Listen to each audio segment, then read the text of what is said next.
Cuando una persona sueña, solo se puede dirigir hacia una dirección: pa'lante. Hay miles de historias, algunas de sacrificio, otras de riesgo, pero también de superación, y una de ellas podría ser la tuya.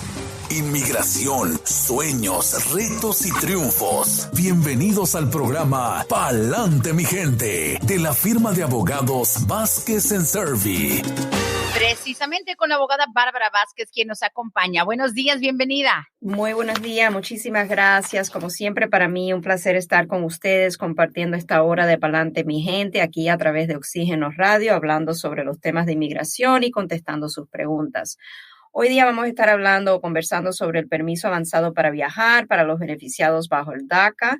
Vamos a estar hablando sobre los requisitos, evidencias y la posible ventaja de viajar con Advance Parole teniendo DACA.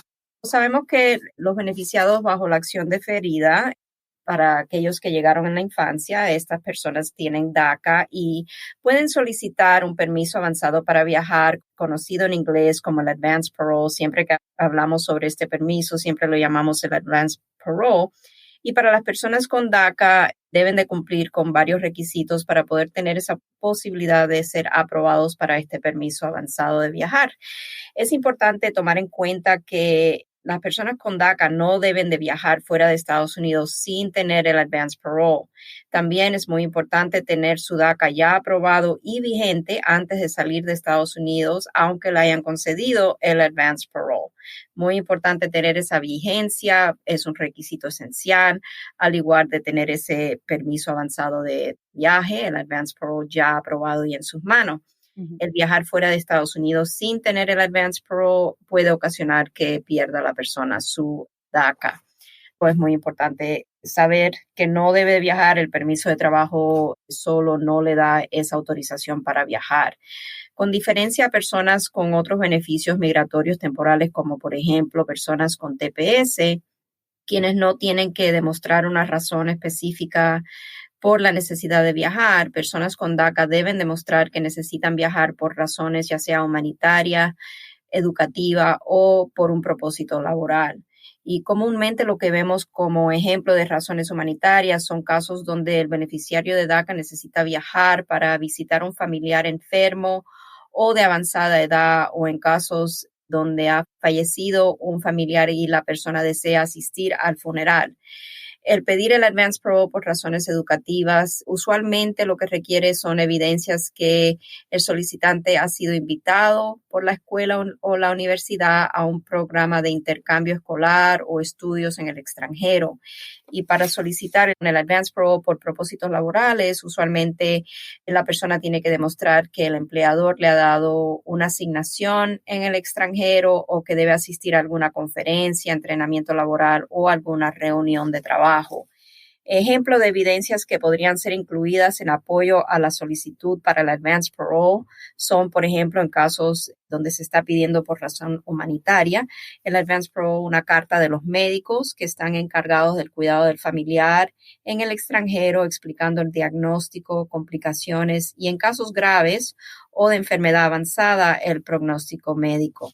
También, por razones educativas, una carta de aceptación al programa de estudio en el extranjero o la invitación, folleto del programa de estudio en el extranjero describiendo el programa, lugar y fechas del programa.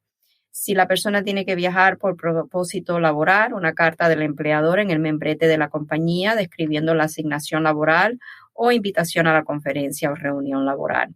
Y esta lista de evidencias no es exhaustiva. Es de suma importancia también que el solicitante del Advance Parole considere bien las fechas del viaje que desea emprender y se asegure que su permiso de DACA esté vigente por la duración del viaje durante y para su regreso a Estados Unidos. O sea, no queremos tener la situación que la persona solicite el Advance Parole y tenga muy poco tiempo para viajar y a lo mejor tenga alguna consecuencia que no pudo viajar durante las fechas y se le ha vencido el DACA y sin darse cuenta ha viajado. Es muy importante tener todo en orden, verificar todas las fechas. El tener el Advance Parole y viajar al extranjero puede tener beneficios más allá de que la persona pueda viajar.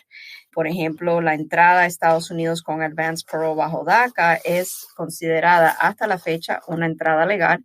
Y en casos donde el beneficiario con DACA se case o esté casado con un ciudadano estadounidense, el reingreso legal a Estados Unidos con Advance Parole forma una base legal para un posible ajuste de estatus a residente permanente aquí en Estados Unidos. Y eso es una gran ventaja. Hay muchas personas que logran salir con Advance Parole, lo hacen con ese propósito. Si necesitan viajar porque a lo mejor ya tienen un abuelito de avanzada edad en su país, quien no han visto desde que dejaron el país, o sea, desde la niñez, ya el abuelito o la abuelita está enfermo. O sea, hay razones válidas por necesitar viajar, pero también el beneficio del viaje con el Advance Parole es otra de las razones por la cual muchos de nuestros clientes buscan viajar teniendo DACA para poder ingresar y después ser elegible a hacer su trámite para el ajuste de estatus.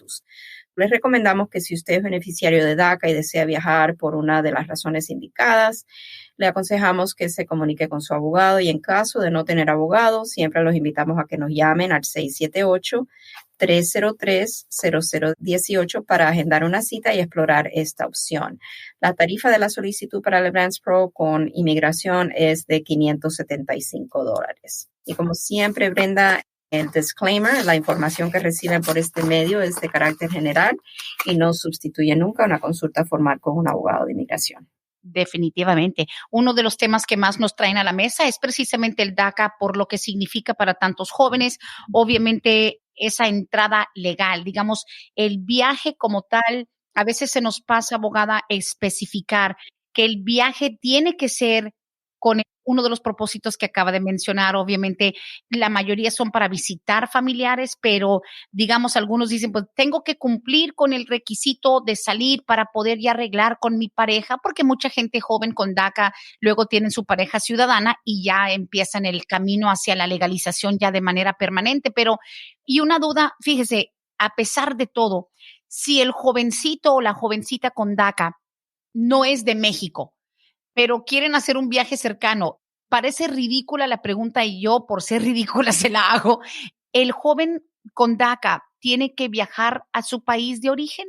No, no tiene que viajar a su país de origen. Eso no es uno de los requisitos, pero sí necesita demostrar para cualquier país que va a viajar esa razón humanitaria, educativa o laboral.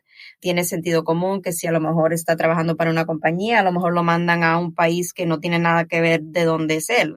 Oh, sí. Igual a un programa de intercambio educativo, ¿verdad? De la escuela puede viajar el joven si es invitado y tiene los requisitos necesarios para un estudio de intercambio en Europa, por ejemplo. El joven puede pedir un Advance Parole para asistir a ese programa.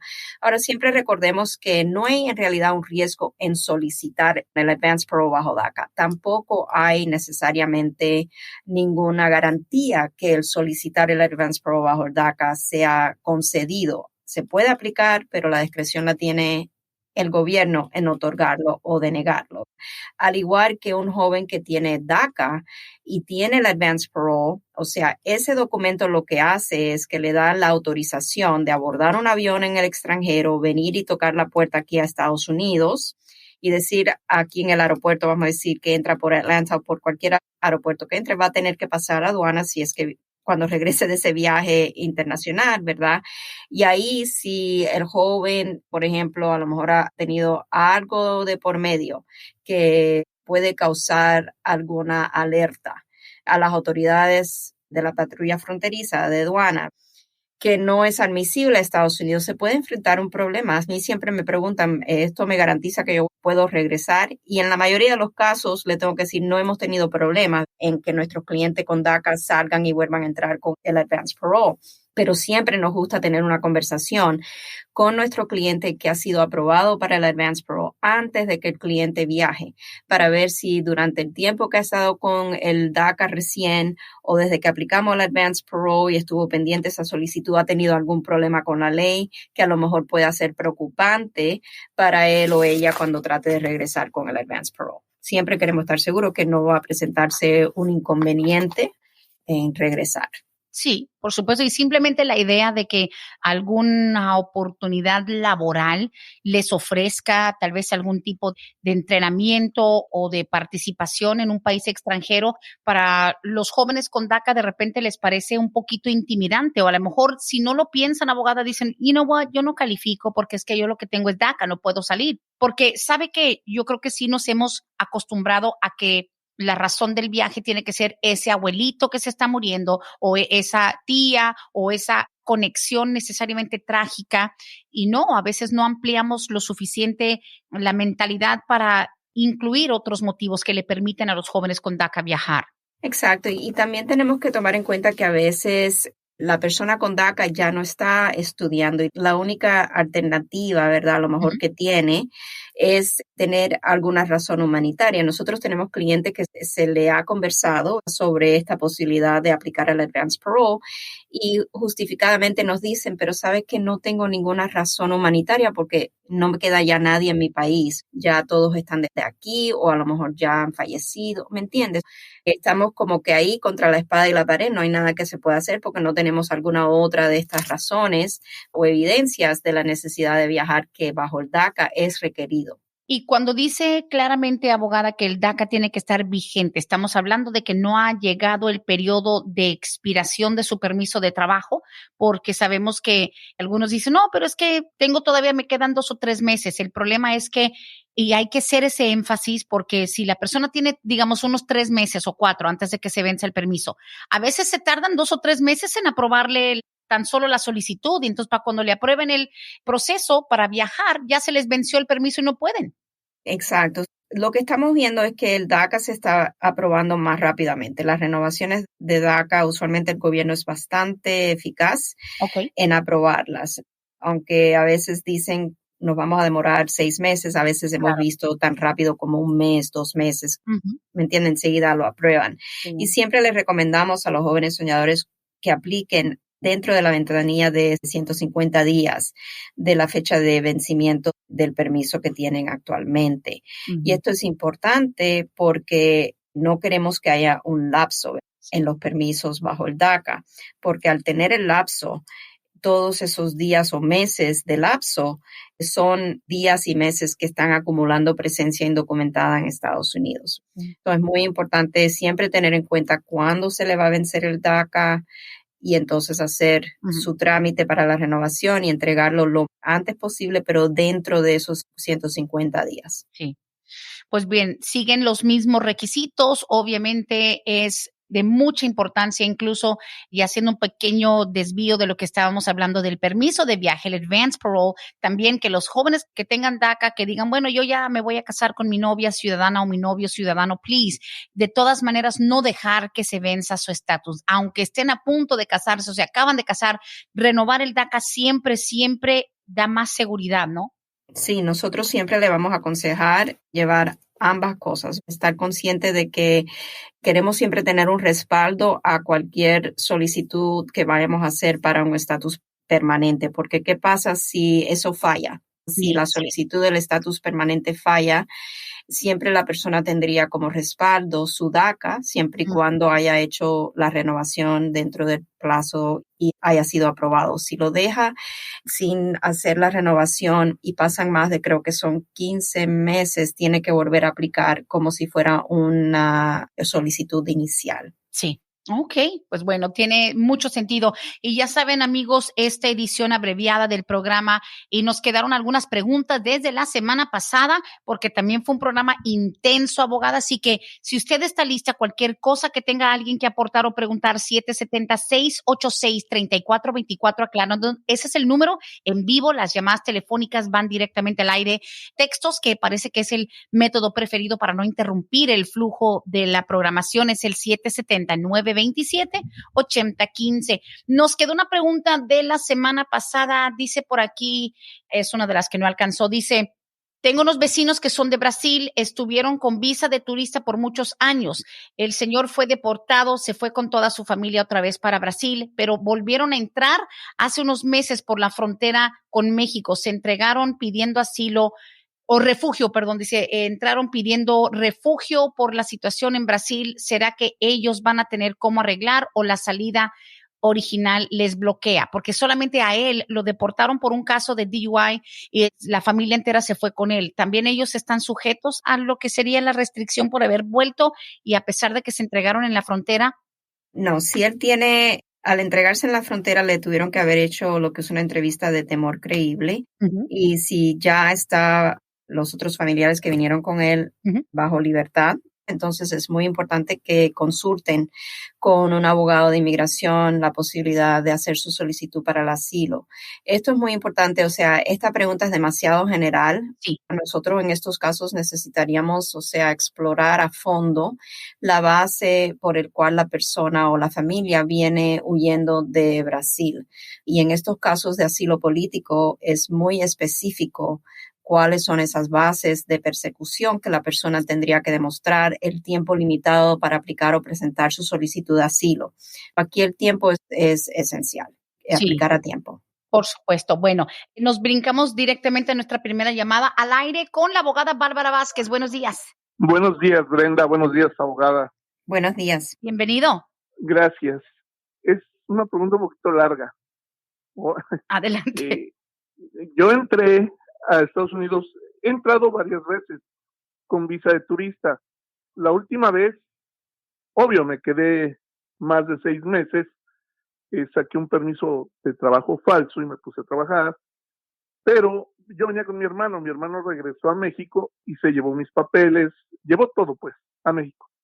Yo me quedé aquí y después de un tiempo mandé a pedir mi pasaporte, mi visa, y él me mandó todo un paquete por paquetería, por estafeta. En la frontera encontraron mi pasaporte, mi visa era por 10 años, pero para eso venía el permiso falso de trabajo.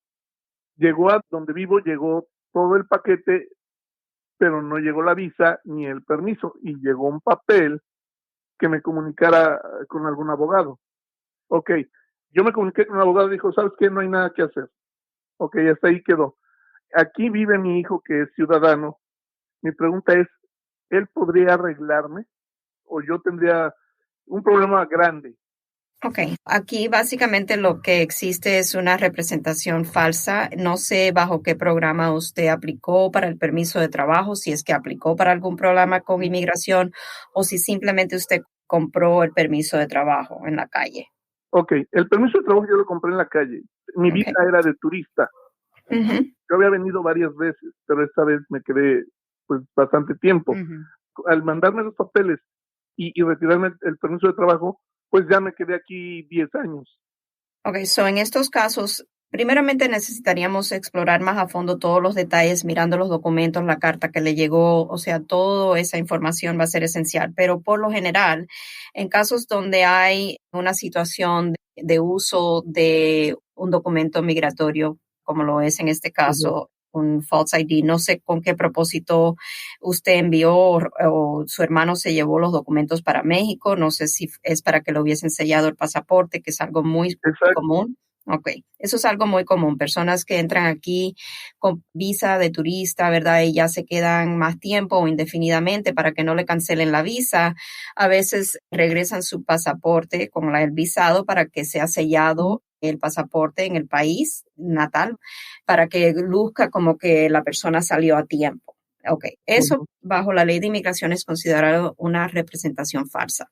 Para que usted pueda beneficiarse por la entrada legal que tuvo a una petición familiar y un ajuste de estatus a través de su hijo ciudadano, si es que él tiene 21 años de edad, usted va a necesitar tener un familiar calificativo como mamá o papá o un cónyuge residente o ciudadano para poder aplicar un perdón de esa representación falsa. Si usted no tiene el familiar calificativo, entonces no sería elegible. Ok, abogada, muchas gracias. De nada, un placer. Gracias por la llamadita. Tenemos nuestra siguiente llamada. Gracias por esperar. Estás al aire con la abogada Bárbara Vázquez. Bienvenidos. Buenos días a las dos. Buenos días. Buenos días. Bienvenida. Gracias. Y mi pregunta es la siguiente. Yo me casé con mi primer esposo en el año 2016. Tuvimos muchos problemas porque mi esposo tenía problemas con drogadicción. Mi caso para remover las condiciones de la residencia sigue pendiente. quedó pendiente de una cita, fue la última actualización que tuve en el año 2020 para tener una nueva entrevista.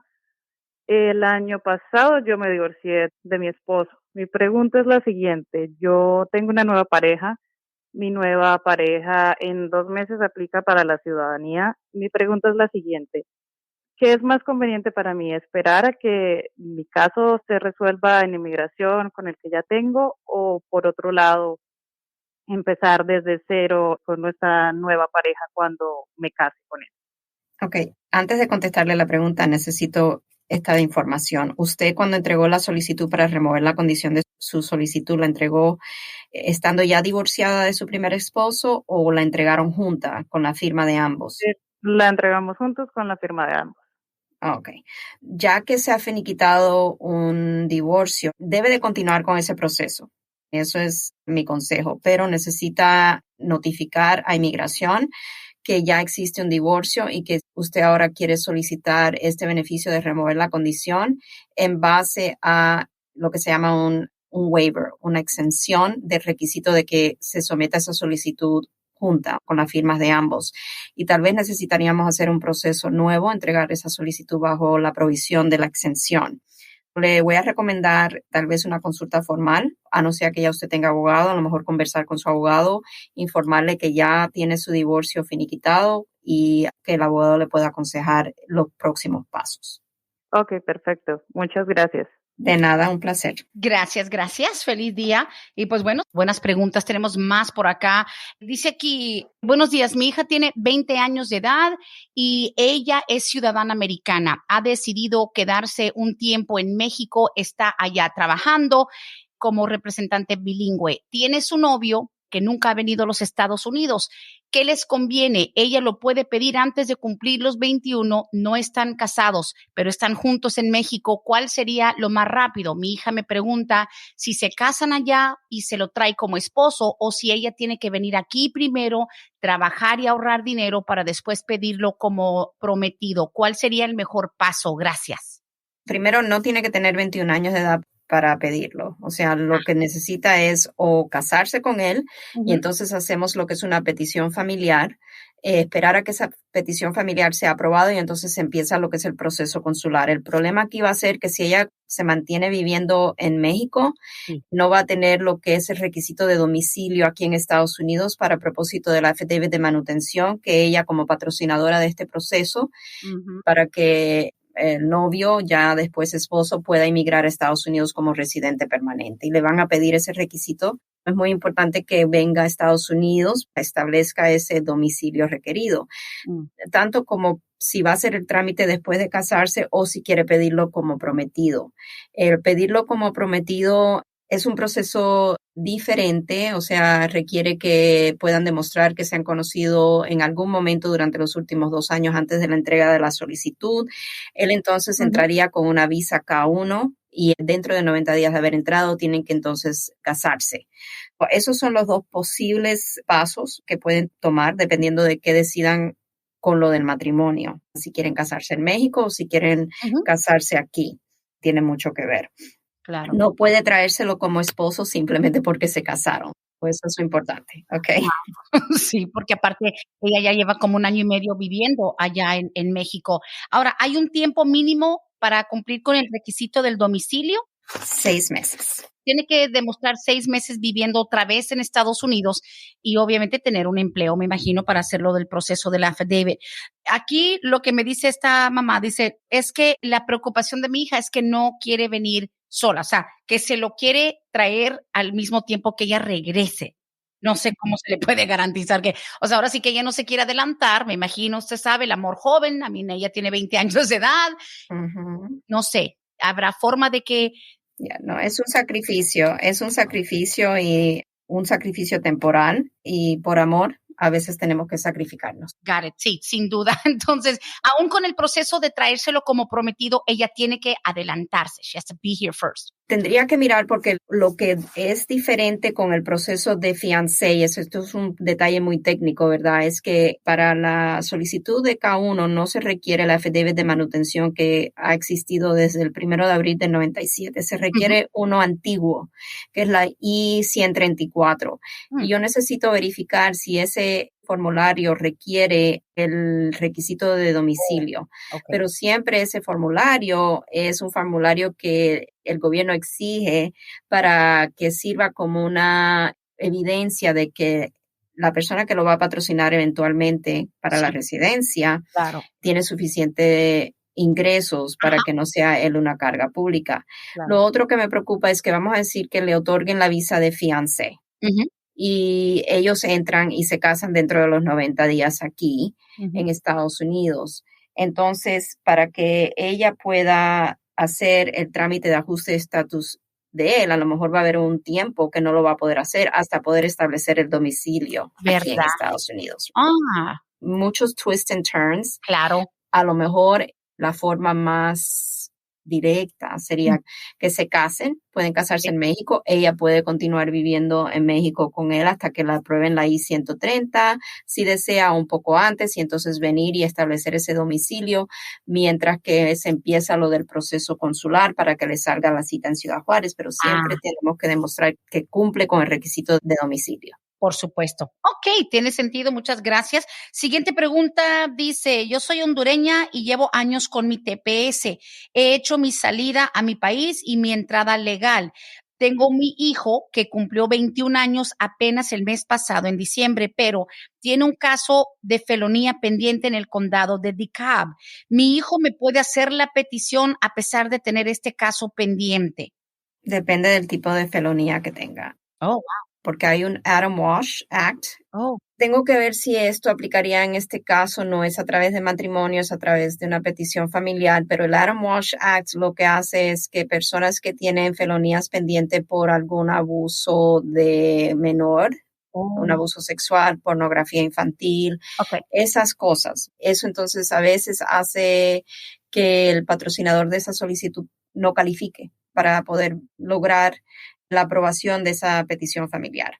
Ahora, tengo que leer, no es algo que se ve mucho y tendría que leer esa provisión de la ley específicamente para ver si en este caso aplicaría. Y no estamos hablando, no sabemos ni qué tipo de felonía tendría, estamos hablando de términos muy general. Claro. Pero algo que tendríamos que explorar ya privadamente en una consulta. Sí, por supuesto. Aquí también una pregunta nueva llegó, dice, buenos días, tengo TPS, fui a mi país antes del 2020, ya tengo mi permiso para poder salir. ¿Qué me aconseja la abogada? Mi hija ya pronto me va a poder pedir. ¿Es conveniente salir? Ella ya viajó antes del 2020. Sí. Ok, no solamente dijo que tenía permiso que fue otorgado. Ella dijo que viajó. Okay, porque hay personas que le otorgaron el Advance Pro y nunca llegaron a usarlo. O sea, si ella viajó con el Advance Pro antes del agosto del 2020, yo le diría esperar. No salir nuevamente con el nuevo permiso porque no sabemos. En estos momentos hay mucho litigio. Estamos en realidad esperando que se resuelva un caso de class action. Hay una demanda colectiva específicamente sobre estos temas del TPS y el Advance Parole, pero personas que hayan viajado y hayan regresado de su viaje antes del 20 de agosto del 2020 con el Advance Parole y ahora tienen un hijo ciudadano estadounidense de 21 años de edad o un cónyuge ciudadano, como lo es en este caso, la señora dice que tiene una hija, ¿verdad?, que es ciudadana estadounidense. Entonces, cuando la hija cumpla 21 años de edad, por lo general, ¿verdad?, podemos hacer un trámite para el ajuste de estatus. Yo le diría que para que esté bien claro, más claro que el agua, que no viaje, no use un nuevo Advance Parole, tal vez. Good idea. Esta nos llega a través de Facebook. Dice, si yo tengo DACA y quiero ir a estudiar una carrera en México, ¿se puede estar afuera por cuánto tiempo? Y también para volver a entrar a Estados Unidos, ¿es requerida la vacuna cuando entras por vía aérea o terrestre? Kind of two in one. Sí, en estos momentos hay un requisito de que necesitan demostrar que están vacunados. Lo otro que me preguntó, o sea, el DACA solamente le va a dar un Advance Parole para un tiempo limitado, no para estudiar una carrera. Cuando estamos hablando de estudiar una carrera, estamos pensando que la persona va a estar afuera por un tiempo largo, ¿verdad? Años.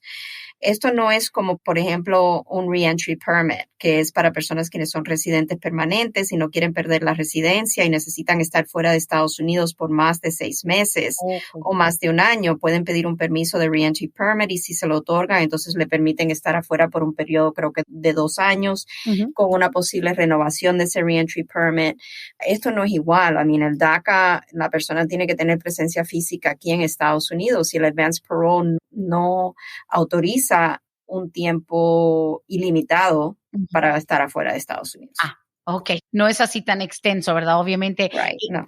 Para aclarar, un viaje, digamos, con fines educativos es tal vez tomar algún seminario, un curso de un par de semanas y ya volver. O sea, no tampoco echar raíces y estar 1 año, 2 años en otro país. Exacto, o sea, usualmente cuando una persona va a hacer lo que es un viaje por programa de intercambio, va por un tiempo limitado. El programa no es de una duración súper larga. Exacto.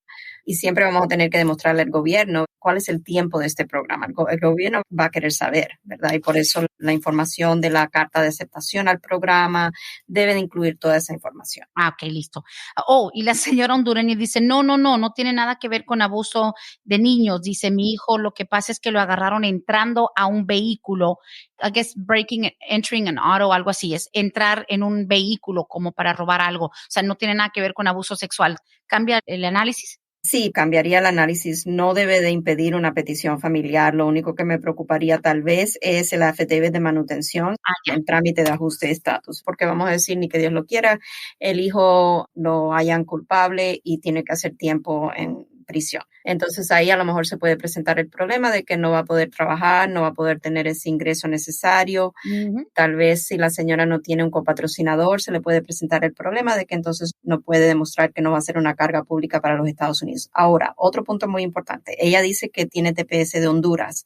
A veces estas personas con TPS están en una posición favorable para propósito de la affidavit de manutención, porque a veces podemos pedir una exención de la affidavit de manutención, donde el patrocinador de la solicitud no necesita ni hacer el affidavit de manutención, siempre y cuando podemos demostrar, por ejemplo, en el caso de la señora, si ella ha estado trabajando en Estados Unidos de tiempo completo por los últimos 10 años, seguramente tiene lo que son las 40 horas calificativas para propósito de evitar el requisito de carga pública. O sea, y puede hacer ella lo que es pedir la exención. Sí, porque pues obviamente ellos han estado pagando sus propios gastos por tener la habilidad de trabajar legalmente. Pero no siempre ese es el caso y lo que tenemos que verificar es con el Social Security Administration, mandando a pedir un estado de cuenta del Social Security Administration. Ahí va a decir exactamente los ingresos de cada año, si la señora ha estado trabajando. Y ahí es donde vamos a poder deducir con un cálculo que vamos a hacer si tiene las 40 horas calificativas. Si ese es el caso en esta situación donde la señora ha trabajado, ha aportado a la economía del país por su trabajo, entonces tal vez no importa, ¿me entiende? Obviamente, para propósito de este trámite, que suceda con el caso del hijo. Ok. Siguiente pregunta, recordando que nos quedan 5 minutos. Normalmente estamos hasta las 11, pero por un compromiso urgente nos quedan 5 minutos y varias preguntitas. Dice, buenos días, mira, tengo unas amigas que están tramitando papeles por medio de su mamá que tiene su residencia. La señora sacó la residencia por violencia doméstica. Desde que yo las conozco, hace 20 años, ellas solo han estado renovando sus permisos. La mamá no se pudo hacer ciudadana nunca porque no sabe leer ni escribir, lamentablemente. Ahora mismo, la señora está en cama desde hace más de 2 años y ya está desahuciada. De salud no hay nada que hacer. ¿Hay algo que ellas puedan hacer con esta situación de su mamá para acelerar el proceso o seguir simplemente esperando? 20 años con permiso de trabajo, algo no anda bien. Ya. No puedo contestar la pregunta, Brenda, porque necesito bastante información para poder contestarla. Le voy a aconsejar que hagan una llamada telefónica a la oficina, si gustan, para fijar una cita y poder conversar, a lo mejor ver los documentos que tienen y poder en realidad hacer un análisis complejo del caso. Sí, porque suena como que a lo mejor el permiso de trabajo no lo tienen desde hace 20 años, solo están renovando y renovando, pero sabemos que lamentablemente a veces vienen estos problemas de salud y sí podría poner en riesgo un proceso si no se maneja la información de una manera correcta, ¿no? Correcto. Ok, listo. Mira, por favor, 678-303-0018. Una cosa que también hemos aprendido, abogada, es que a veces tu amiga, tu vecina, tu compadre, tu primo te dice las cosas, pero no siempre dicen toda la información claramente y nosotros de pronto tomamos conclusiones que no son, así que hay que saber bien en detalle. Eso sí requiere una cita virtual. Preguntita dice, buenos días, abogada. No le entiendo. Dice, el ajuste de estatus 245I, ya con las huellas, ¿se puede salir con ese parol? Y aproximadamente, ¿cuándo es el status check? No sé de qué hablan. 245I, el ajuste de estatus. Para ajustar el estatus bajo la ley 245I, la persona básicamente entró de manera indocumentada a Estados Unidos. Si no tiene otro estatus, no sé si está confundiendo el programa de hoy, donde hablamos de Advance Parole. Sabe que sí. Sí, pero a veces no es tan fuera de lo común que una persona con DACA a lo mejor esté aplicando ahora bajo la ley 245I para el ajuste de estatus. Eso se puede ver y a lo mejor si tiene DACA es posible, aunque esté aplicando para el ajuste de estatus bajo la ley 245I, a lo mejor solicitar un advance parole. Pero el hecho de que tenga simplemente una solicitud para ajuste de estatus bajo la ley 245I y nada más, eso no le da ningún beneficio para viajar. Ni para pedir advance parole. Ok, listo. Siguiente pregunta para finalizar prácticamente. A ver, dice aquí, yo tengo una deportación en 1994. ¿Es verdad que las que eran antes del 97 no aparecen? Gracias. No es verdad. Yo tengo follas que hemos recibido del gobierno donde aparecen deportaciones del 88, 89, 90 de años atrás. No es verdad. A veces se le hace más difícil al gobierno buscar o conseguir esos expedientes porque muchos de ellos están en túneles subterráneos, créalo o no, el National Record Center. Oh, wow. Y con lo del COVID se le ha hecho bien difícil el poder acceder a esos expedientes, pero no quiere decir que no exista, ¿verdad? Ya, listo. Última pregunta por acá. Lamentamos mucho el cortito programa, pero dice aquí, yo entré de manera ilegal, Brendita, y tengo a mis hijos ciudadanos, uno 23, otro 21.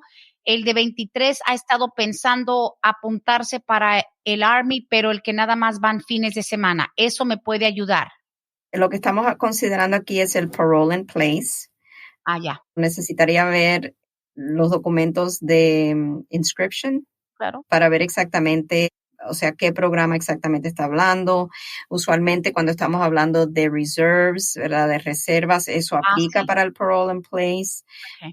Yo le diría a la señora que lo mejor que podemos hacer, a lo mejor tener una consulta con ella y tal vez con el hijo. No sé si el hijo ya ha ido a averiguar o si ha hecho alguna solicitud, a lo mejor revisar esa solicitud para ver que sea lo que necesitemos. Claro, y no solamente es la intención, tiene que haber ya un paso adelantado, inscripción y demás. Abogada, la liberamos del resto del espacio.